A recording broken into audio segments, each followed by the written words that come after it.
Yeah, well, I think that, there is a difference. You just put your finger on it. There's a difference between military objectives and political outcomes. Yeah.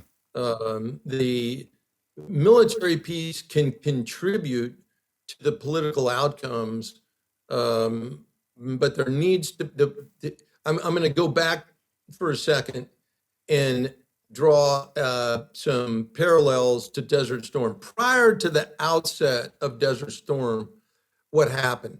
What happened was a coalition was put together of 34 nations. What happened was there were UN Security Council resolutions that were passed in support of this coalition, and that painted Saddam Hussein as the pariah, if you will, for his aggression that he had demonstrated against Kuwait. In the United States, there was a resolution passed by the Congress that authorized this use of force. All of these things contributed to the holistic nature of accomplishing the desired strategic outcome. And those actions made it much easier to integrate all the elements of security power, whether they be, diplomatic, informational, the military piece, as well as the economic piece, and put all of that pressure to resolve the situation. We didn't necessarily start this one out that way. But to answer your question, where are we today? I think there's a growing realization that all these elements that I mentioned are very important in accomplishing the strategic and political objectives.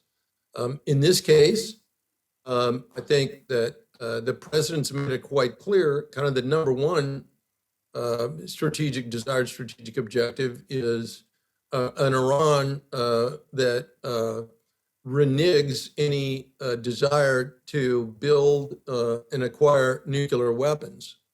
And then number two is the reopening of the Straits of Hormuz to free freedom of navigation in and out of that strait. So ultimately, those are what are the outcomes. And what we see now is a gathering of a partnership of nations who understand, particularly those who rely on the oil coming out of that strait. You see a French aircraft carrier now heading over to the region. You see the GCC states who initially did not allow U.S. operations out of them, right, now providing access. And so you see that formation of coalition states that are banding together to put pressure on Iran to change the current conditions. And I think that, combined with the very severe economic impact, I mean, look, the Iranians are losing over $500 million a day by not being able to move goods and oil in and out of their ports. So now this becomes an issue of pressure. At the same time, there's enormous pressure on the president of the United States, not just from political parties inside the United States, but leaders around the world with respect to the price of petroleum oil and lubricant products. So the question then becomes, all right, who's going to blink first? And I think it's becoming quite clear, or it should be, to the Iranians that it's not going to be the president. So we'll have to see.